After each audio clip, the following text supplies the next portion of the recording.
Spokane, Washington. Wedged between the sloping plains of the Columbia Basin and the forested foothills of northern Idaho. The city's slogan is near nature, near perfect, and there's a lot of truth to that. With its perfect blend of urban and rural, Spokane seems like the ideal place to raise a family.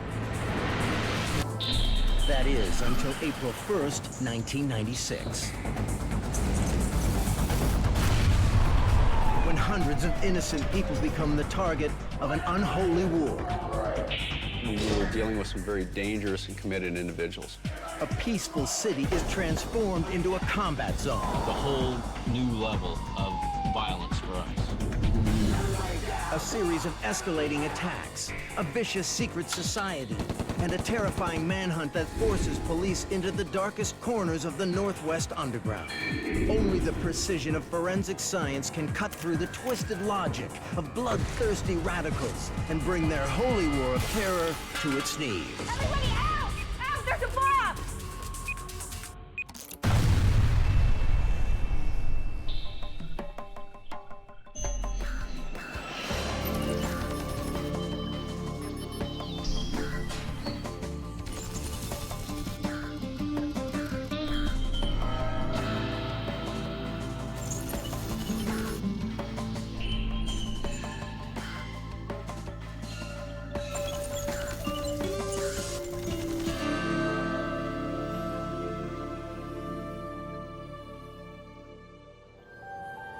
In Spokane, Washington, the Spokesman Review, the local newspaper, is well known for delivering the latest breaking news. But on April 1st, 1996, the paper itself becomes the headline story.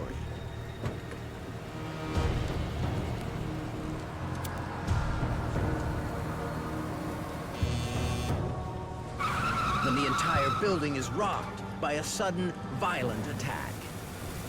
Everybody get down at the floor!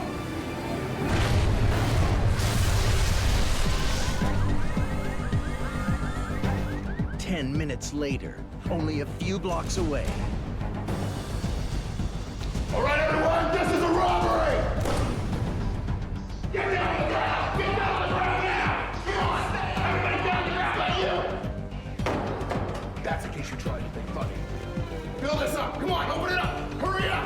Build it up! Come on! All right, good, good! Build it up! Next, come on! Build it up! Hurry up! Now get down! You get down! You stay there! Or I'll kill you! For a second time that day, a deadly fuse is lit. Let's go!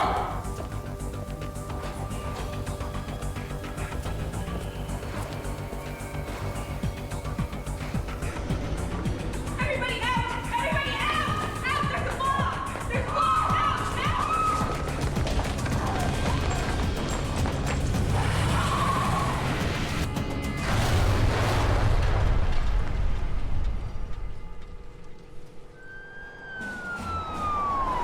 Almost simultaneously, we heard about a bombing which had occurred at the Spokesman Review newspaper, as well as a bank robbery at the U.S. Bank. FBI agents Mark Cullinan and Norm Brown rush to the scene. This was an unusual event, and normally in a bank robbery, you don't have a takeover with weapons displayed and someone who actually sets off an explosive device. It was a whole new level of violence for us. We'll get them once we know everything's clear, but right now we got to check and see, because quite often they'll put a second bomb in here. We're taught that occasionally people will use a bomb, which garners an awful lot of attention, to get a lot of attention, and then utilize a second bomb, perhaps to actually injure and kill people that are responding. A pipe bomb can vary in its destructive damage. It depends on the size and the composition of the bomb itself.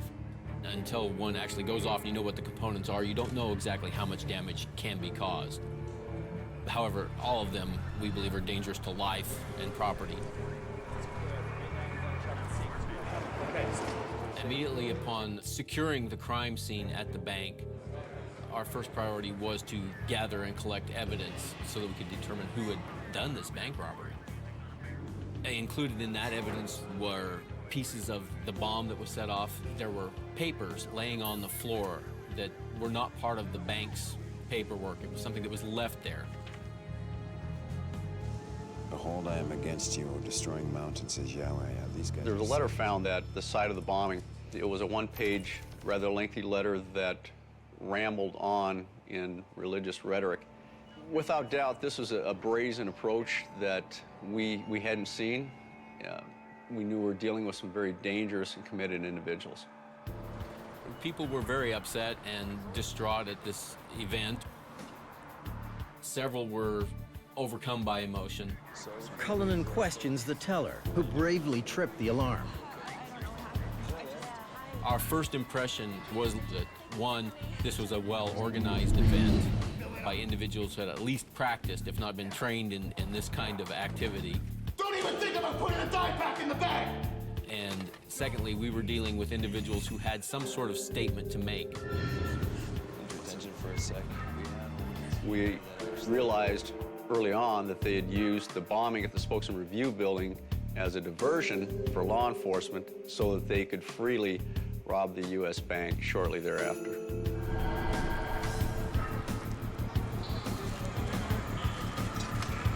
Investigators raced to the Spokesman Review, the site of the first bombing, hoping to find a possible connection between the two attacks. As it occurred so close in proximity to a bank robbery which occurred down the road, investigators were spread between the two crime scenes. While the close timing and the proximity of the attacks suggest a connection, police still need to prove it through hard evidence. When we stood back and regarded both crime scenes, the one at the Spokesman Review and the one at the U.S. Bank, it became apparent that there were some similarities. They were both located in the Spokane Valley, approximately a mile apart, but they were on a busy thoroughfare where it was easy access to get to and from and quickly to the scene and away from the scene. Secondly, a white van was seen at both scenes. Pipe bombs were used at both scenes. Their suspicions of a connection are made stronger when in the rubble of both sites they discover a pattern, the bomber's calling card. The letters located at both crime scenes were identical, and they were obviously written by someone who had strong feelings against the banking system, and it said that the banking system would be punished by Yahweh. Usually, white supremacists refer to God as Yahweh in their writings, in their teachings. Investigators start to hone in on a possible pool of suspects. In the early 90s, we're very aware that we have in the inland Northwest groups who are anti-government, anti-race, and this kind of brought home to Spokane that we're not immune to that. We'd always had these groups in kind of in the fringe areas of Spokane County, but never really had they had much of an impact other than through media on the population of Spokane County. And here all of a sudden it's kind of in our face. Every deputy that was on the road, every police officer in a cruiser, every off-duty officer who had heard about the situation were all looking for this getaway vehicle. In the movies, it's round up the usual suspects. The problem in eastern Washington and North Idaho is you don't know who the usual suspects are until they actually commit some overt act. It wasn't the individuals who you were aware of. It was followers of those individuals and people on the outskirts of the movement who would typically be the ones involved in the criminal activity. Faceless vigilantes in a deadly phantom sect, impossible to trace. Can America's top investigators hunt them down before other innocent victims get caught in the crossfire?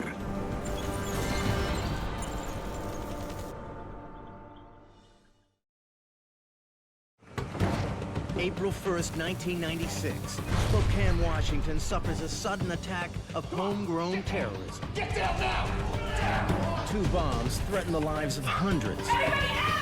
Out! There's a bomb! And destroy a local newspaper office and the branch of a major bank. So that's it. That's just a basic pipe bomb.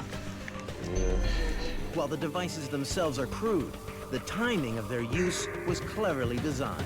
We didn't know what we had on our hands, but obviously they had put some serious planning into this. Anyone who will use a bomb or an explosive device in furtherance of a later crime has thought through their crime spree fairly thoroughly. The use of a diversionary tactic is something that's not generally used, so we were caught off guard to some extent. Bomb fragments and shrapnel are sent to the FBI lab for analysis in an attempt to identify any distinguishing characteristics. With the composition of some of the materials used and perhaps codes that would tell you where things were purchased. Certain items are available in some places and not others. Tool marks, firearm marks, all kinds of potential evidence. But bomb fragments aren't the only telling evidence left at the scene. Everybody down! Come on! Everybody The thieves have underestimated the high-quality resolution of the bank's security cameras. This bank robbery was captured on 35mm film, which is not something you're going to find in a bank today. Everybody's gone to video. 35mm film, in some calculations, has the equivalent of 18 million pixels. You think of a digital camera that you may have today that's 6 megapixels or something like that. This 35mm film has 3 times as many pixels. So it's got so much better resolution than anything you're going to see today. The first thing that jumps out at investigators is the gang's choice of weapons. Instead of the usual semi-automatics, one robber carries a revolver, while the other wields a rather distinctive shotgun. Investigators identify the first firearm as a Ruger Vaquero handgun, and the second as a rare Benelli Italian shotgun. Second gun is a Benelli M1 Super 90 Tactical. The FBI distributes a flyer featuring pictures of both weapons. They meet with a witness from the bank who claims she got a good look at the getaway driver.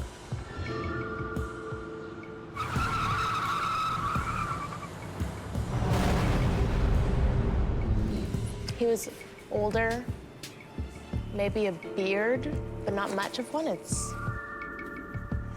A witness was able to recall what they looked like and provide a decent description to a composite artist who drew up excellent drawings. Take a look at that. Does that look like our guy? Yeah. Very good. Thank you. Investigators look more closely at the target sites and employee backgrounds, searching for possible connections between victims and their attackers. In the Spokesman Review archives, agents discover that Bill Moreland, a veteran reporter, has a long history with the Christian identity movement. Got here as soon as I could. Thanks for coming. I was writing about them and telling the bigger world about their hate crimes that they were committing in various communities throughout the United States, ranging from murders and robberies and counterfeiting and armored car robberies. Moreland suspects that his most recent article, a story published 3 months earlier, may have sparked the attacks. In November 1995, he developed a contact deep inside a self-described patriot group who promised to provide him with unprecedented access to a secret militia cell. I knew those kind of groups existed. I just hadn't been able to actually document and photograph those kinds of things.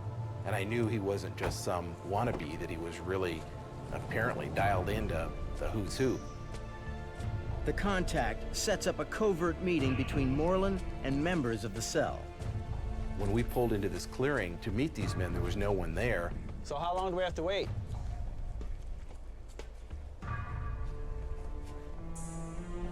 And then they suddenly appeared out of nowhere, all wearing camo military-style gear with face masks and the latest, best equipment you can find. The men agree to be photographed for the article on 3 conditions. They remain faceless, they're shown the negatives, and they approve the final printed photos. They were clearly heavily armed. From my Army days, I knew they had some very good military-style automatic weapons, shotguns, communications gear, better than you see in most police departments. It was frightening, but at the same time, I knew I was onto a hell of a news story, because I've now documented, with the help of a photographer, the fact that these folks are in our midst. Because once we had those photographs, the editors here saw reason to put them in special sections. And the special sections, in fact, were not only given and sold to our readers, they were used at FBI training sessions. They were used by various state and law enforcement agencies throughout the United States. And I believe they were angry at the newspaper. So that's why, in my opinion, we became the target of the bombing. Agents take advantage of Moreland's insider knowledge and have him examine the letters found at the crime scene. We had no idea what to make of that. I was surprised when I picked up that note the FBI agent gave me. On the bottom of the second page was what I'd come to know as the mark of the Phineas Priesthood. Do you know what this means? There you go. Do you have a Bible? Suddenly, the group's elusive nature, their invisibility, begins to make sense to investigators. The Phineas Priesthood was an unknown group to us. We had never heard of them before. Phineas Priesthood, what is that? Phineas Priesthood. I've been doing a bit of research and discovered them. The Phineas priest in the Bible was an Israelite who killed a mixed-race couple and was told to do so by God. Here. The way this is interpreted in the white supremacist world is that God has prohibited racial mixing, intermarriage, any kind of interracial sex. Detectives Cullinan and Brown dig deeper to find all they can about the Phineas Priesthood. We quickly learned that it was very difficult to identify members. In photographs taken by the Spokesman Review in a series of articles, they all had their faces covered. Fundamentally, we are talking about the terrorist wing of the radical white supremacist movement.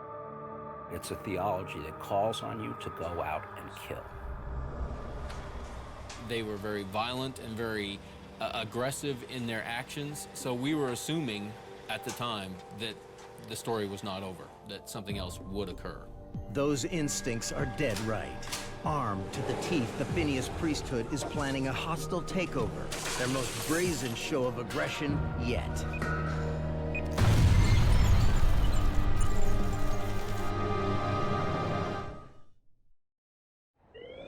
Police have finally identified the Phineas Priesthood as the secret white supremacist cell suspected of committing terrorist attacks across Spokane, Washington.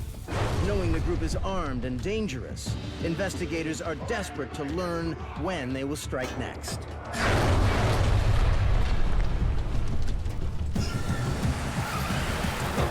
And on July 12, 1996, they get their answer.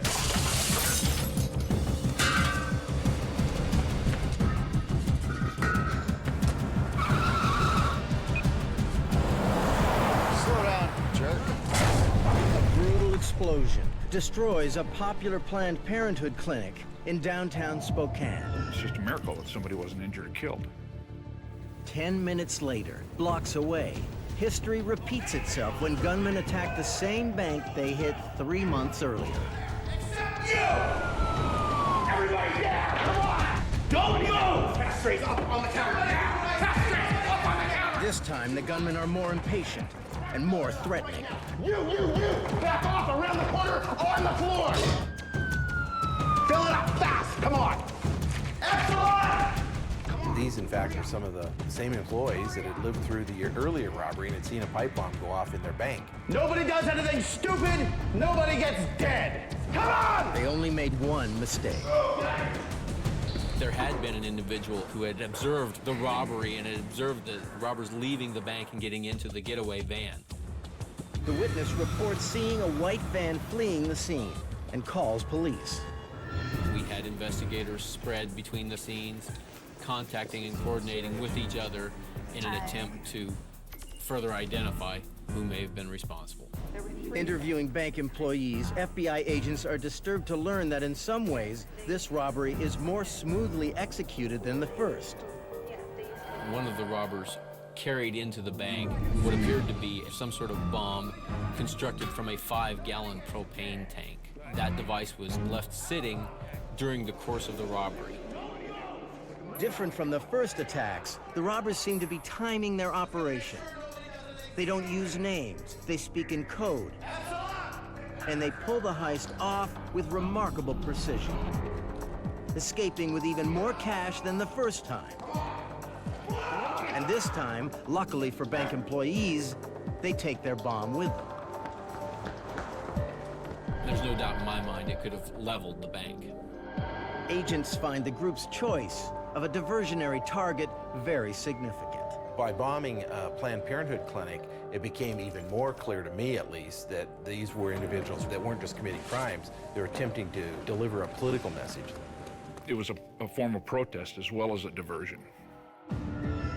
Once again, a witness outside the first bomb site reports seeing a white van racing from the scene. Slow down, you jerk. I think he was like late 50s. He might have had gray hair and a beard. Police suspect that the white van is the same vehicle spotted leaving the bank robbery. It became very clear to everyone paying attention. The second set of bombings and the second robbery at the same bank was the work of the same individuals that had done the earlier robbery. But police still need hard evidence to prove the connection. They scour the Planned Parenthood site, looking for clues. A pipe bomb was left at the door, which was ignited and exploded. It did embed shrapnel in the surrounding area and walls, shattered the door, and generally destroyed the entryway. Investigators learned that the clinic was uncharacteristically closed on the morning of July 12th, a twist of fate that saved many lives. There was an item of evidence found which piqued our interest in that it was a matchbook with a Bible quotation written on the inside. Do I not hate those who hate you, O Lord, and abhor those who rise up against you? I have nothing but hatred for them. I count them my enemies. That's classic terrorism. It's not really about killing you directly or about bombing this little newspaper office or that little bank branch. It's about, teaching the world that, usury is a cardinal sin and we will kill you for it. Teaching the world that, we will murder you for performing abortions or for being a gay man or whatever it may be. Knowing who is responsible is one thing. Finding them is quite another. It's not like you open the phone book and find out, where's your local Phineas Priest. It's a very secret group. There was a very real sense of frustration for the people investigating the crimes. One, they didn't have a lot of leads to follow. And two, I think the sense is that these guys are going to keep at this, and sooner or later somebody's going to die.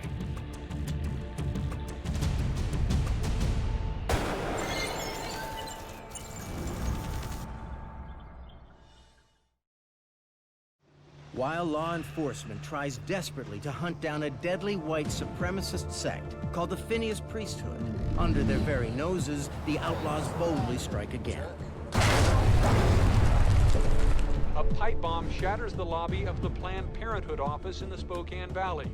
Moments later, robbers take nearly $37,000 from the same U.S. Bank Valley branch. Don't move! Fill it up fast! Come on!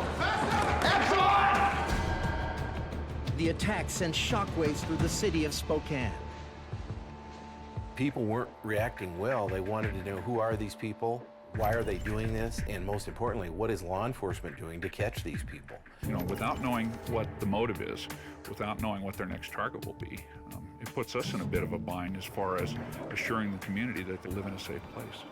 You'll find detailed descriptions of all these characters in the files that I gave you. This is my... Once the second robbery and bombing occurred, our alertness level went up considerably, and we realized we had to catch these guys as soon as possible. Here we go. In many ways, the most recent incidents are a carbon copy of the first attacks.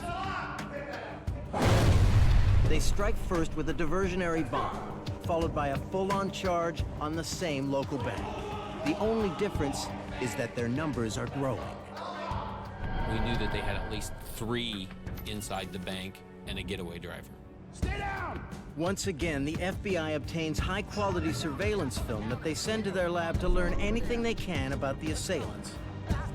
Using a process called photogrammetry, Dr. Richard Vorta-Brugge attempts to estimate the height of the robbers. The process by which height analysis was done in this case was using a technique called perspective-based analysis, or single-image perspective analysis. Because the surveillance cameras in the bank are ceiling-mounted and facing downwards, Dr. Vorta-Brugge uses complex mathematics to establish how size reflects at that particular angle. I went back to the U.S. Bank at the request of the photo analysis unit back at our laboratory, took the measurements of the heights of fixed objects and cameras inside the bank. You can combine all of those into a three-dimensional analysis of the room and thereby use a known scale in the scene, such as the height of the counter, and use that to determine the height of the individual in the picture that you're analyzing. Using his innovative method, Dr. Vorderbrugge concludes that in both bank robberies, one of the robbers is 5'7.5" tall and another is 6'1". The matching heights strengthen the argument that the same people were involved. In cases like this, height determinations can provide circumstantial evidence that verifies other facts in the case. Metallurgy tests confirm that the bombs from all locations were constructed from the same materials, further reinforcing the link between the two attacks. But despite the forensic breakthroughs, police are still no closer to finding their attackers. In order to assist us in this investigation, we solicited funds for rewards for information leading to the identification of the individuals who had conducted these crimes. Local banks joined together to post a $25,000 reward, looking for anyone knowing anything about the inner workings of the Phineas Priesthood. The reward triggers an immediate response, but not from any expected witness. It comes from the Phineas Priesthood itself, outraged by the recent advances in the case. The message is both personal and terrifying. After the robbery, we received this letter. It was addressed to me personally, and it said that the newspaper's public enemy #1. We're going to park a truck bomb outside your newspaper. We're going to blow up the newspaper and the U.S. courthouse across the street. Everybody took this very seriously. At the time, I was a single parent and had 2 sons living with me, and my chief concern was that my sons would come home from high school and pick up a package on the front porch, and I wouldn't have a son anymore. We may have an appointment next Friday. Moreland isn't the only target. A death threat delivered to the newly restored Planned Parenthood clinic sends a chilling message. Let me just give you a call right back. It reads, "So sorry to have missed you on July 12th. We'll do better next time. Praise to Yahweh." I think it's worth understanding in this strange world of radical white supremacy that, these people, by and large, do not oppose abortion for all people. They're gung-ho about abortion for black people, for Jews, and so on.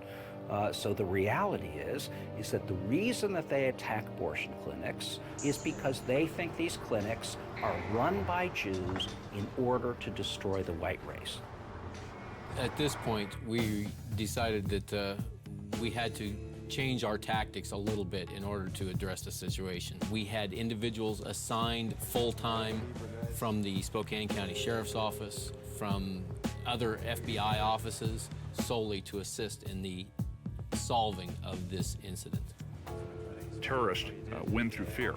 And these people were intent on creating fear in Spokane County. I think they were successful. Several employees transferred out of this U.S. bank branch. They say their lives and sense of security will never be the same.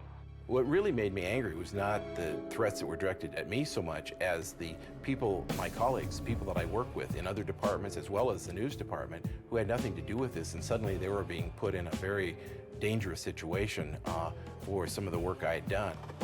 The escalating threats convince banks to up the reward to $130,000.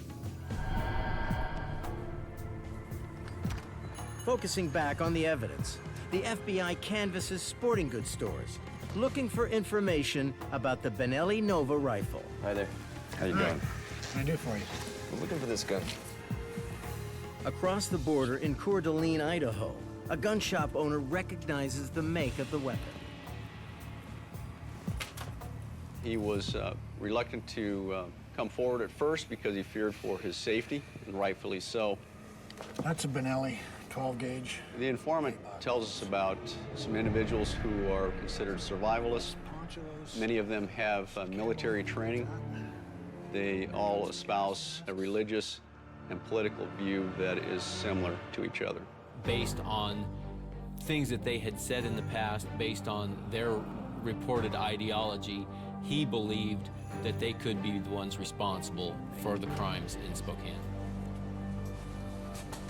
The informant reveals the identity of 3 men operating an auto repair shop in Sandpoint, Idaho, 75 miles northwest of Spokane. We sent in an undercover agent to actually have some work done on a vehicle. The agent discovers that the owners of the repair shop are selling their used Suburban. Hoping to learn more about the suspects, he purchases the vehicle.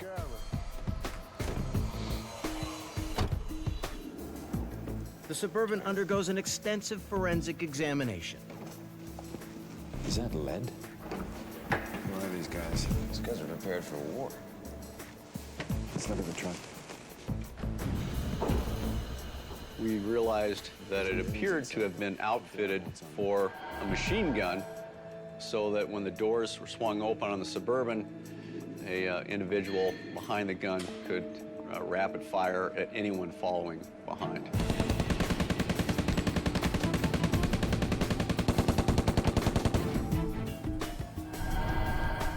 The Suburban doesn't link the owners of the vehicle to the crimes directly, but it certainly suggests that whatever is going on in that repair shop needs further investigation.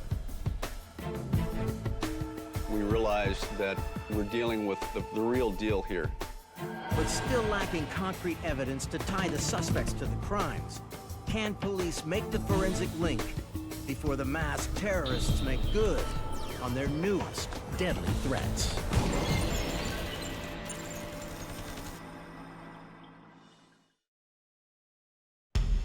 After months of chasing a clandestine white supremacist cell responsible for terrorizing Spokane, Washington, Get the back! You! Over there!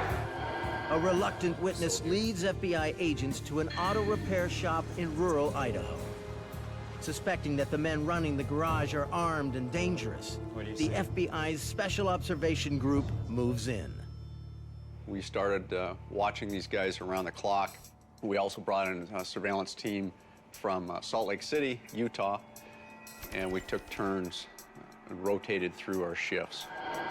But agents are frustrated by their restricted vantage point. From their limited sightlines, the suspects appear to be running a legal business. We had been told that weapons had been seen inside the shop. We were concerned that any further incidents may result in fatalities. Outside looking in, investigators are desperate to learn what is going on behind closed doors. When the 3 suspects unexpectedly leave the repair shop, the agents seize the opportunity. One team follows the Suburban while the second installs a series of surveillance cameras. Time is of the essence. Heads up. Better get out of there. I see them on the way. Watch it.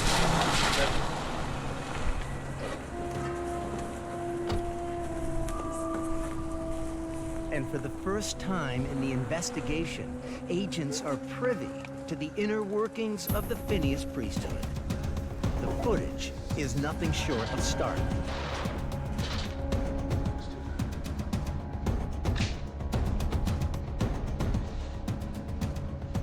Police are finally able to piece together the identities of their suspects. Robert Berry was an individual from the inland northwest area. Charles Barbie was a former telephone repairman who reportedly had quit his job when asked to take some affirmative action or equal opportunity training. We realized that Barbie and Barry had been arrested in western Washington during a vehicle stop. Their vehicle had weapons in there, as well as some survivalist gear, maps, and some marijuana. Agents are finally able to loosely connect Barbie and Barry to the Spokane robberies and bombings. These individuals were reportedly associated with a Christian identity church in the Sandpoint, Idaho area, which tied into information we had received from the papers left at the crime scenes. The third man is identified as Vern J. Merrill. Jay Merrill was reportedly a former nuclear engineer who had moved to the inland Northwest basically to be in a white-only society. He wanted to create a white nation in the inland Northwest. The fact that Merrill had security clearance for years in several nuclear power plants sends chills through the investigators. These individuals were all considered to be very dangerous. Cullinan and Brown note Merrill's striking resemblance to the composite sketch of the getaway driver. These guys were considered dangerous because of their prior military training and their extremist religious and political views. But investigators still can't pin the crimes on the highly trained cell members. To make an arrest, they're going to have to catch the gunman in the act. We saw them going over maps and going through some equipment preparation that appeared to us like they were getting ready to go out and do something again. This brought us into a heightened sense of alertness. On October 7th, Barbie, Barry, and Merrill make their move. They're loading their trucks up. We followed them from Sandpoint, Idaho, south to Interstate 90, where they headed west in the direction of Seattle. After traveling about 60 miles or so, they cut south and were headed towards Oregon. Investigators follow the SUV, not knowing where the gunmen are going or what they have planned. It was very difficult. It was the middle of the night. It was a small town in a rural area. It's difficult to conduct a surveillance in those situations. By the time they had reached Oregon, we had notified the Portland, Oregon office of the FBI that we were headed their way. We needed additional agents to assist us on the surveillance. We also notified the SWAT team of the FBI in Seattle and Portland. So by the time we reach Portland, we have close to 30 agents on these three subjects. The SUV suddenly pulls into a parking lot near a bank in Portland. We realized that that was probably their next intended target. With tactical response units blocks away, the FBI frantically calls the bank before it's too late. U.S. Bank, branch 2735. How may I help you? The trained terrorists waste no time moving in. There's a call on line 1 for you. Hello. Anna, get everybody in the back now. Let's go, man. Let's go. Come on.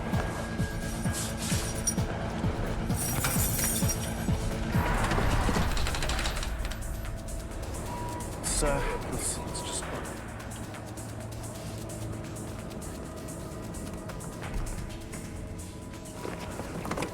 What happened? It's locked, man. It's locked.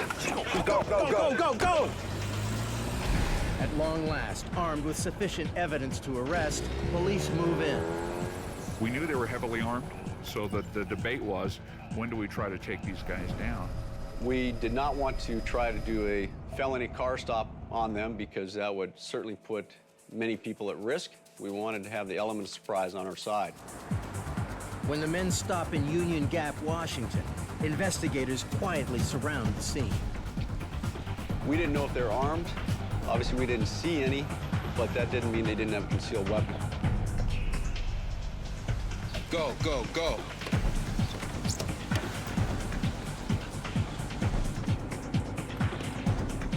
Our agents went into the store with submachine guns in hand, ready for anything that they might try to do. The FBI had swooped in so quickly that these guys were caught totally flat-footed, totally off guard.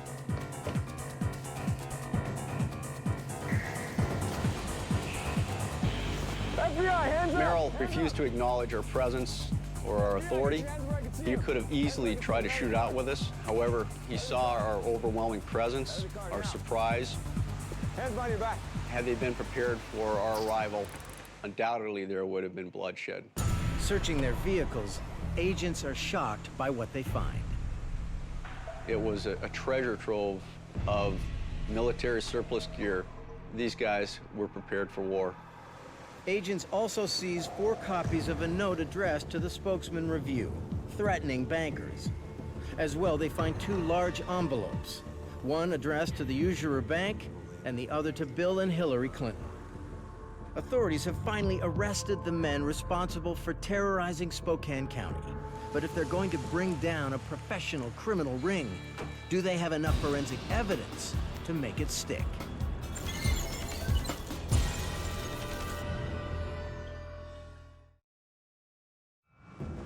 A group calling itself the Phineas Priesthood is claiming responsibility for a string of bank robberies and bombings that have terrorized Spokane, Washington. Authorities trace the secret terrorist cell to neighboring Idaho, where after intense surveillance, 3 men are captured before they can pull off their latest heist. Hands on your back. The person most surprised by the news of the arrest is journalist Bill Moreland.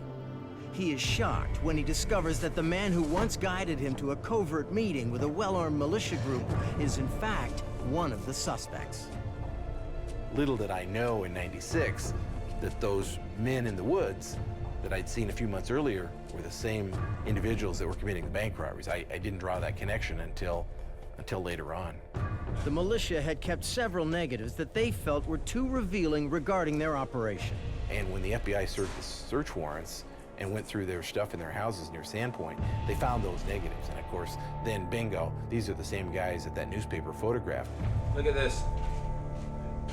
With the trial of Barry, Barbie, and Merrill in progress, police still need hard evidence to prove they are responsible for the bank robberies. Agents Cullinan and Brown once again turn to FBI photo analyst Dr. Richard Vorderbrugge for answers. Can you get in tighter? Yep. Dr. Vorderbrugge scans the surveillance footage, looking for something that might tie the suspects to the crime.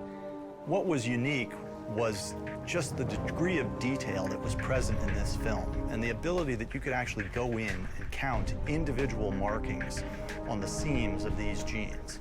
The FBI expert analyzes jeans collected from Charles Barbie's residence. Ultimately, I was able to find more than 30 individual marks that were consistent between this pair of jeans in the film with the pair of jeans that was ultimately identified as being the ones worn by the bank robber.